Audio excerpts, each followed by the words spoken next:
हाल ही में ऐसा क्या हुआ कि राजस्थान की थेवा कला जो है वो एक बार फिर से न्यूज़ में आ गई है।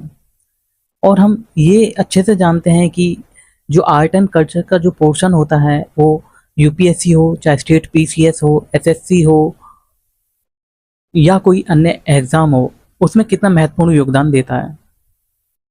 हाल ही में भारत के प्रधानमंत्री ने स्लोवाकिया यात्रा के दौरान वहां के राष्ट्रपति को थेवा कला से बने मोटिफ वाले कफ लिंक्स भेंट किए। थेवा कला के बारे में अगर बात की जाए तो यह आभूषण निर्माण की एक अनोखी कला है जिसे पूरी तरह से हाथ से तैयार किया जाता है। यह आभूषण बनाने की एक जटिल कला है जिसमें रंगीन कांच पर सोने को जड़कर सुंदर एवं सूक्ष्म डिजाइन और पैटर्न बनाए जाते हैं। इसका विकास राजस्थान के प्रतापगढ़ जिले में होता है। यह लगभग 400 वर्ष पुरानी कला है जिसे पहली बार 18वीं शताब्दी में नाथूलाल सोनेवाल द्वारा बनाया गया था।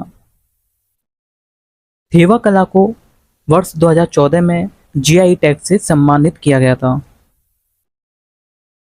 थेवा कला की मुख्य विशेषता इसकी गुप्त तापीय बंधन प्रक्रिया है।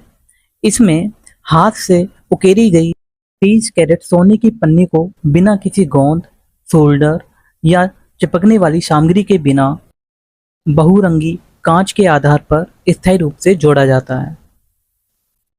इस कला में सोने की शीट को थेवा की पट्टी कहा जाता है। इसे लाख रेजिन मिश्रण से लेपित बोर्ड पर हल्का गर्म करके और फिर सोने की शीट को उस पर दबाकर स्थिर किया जाता है।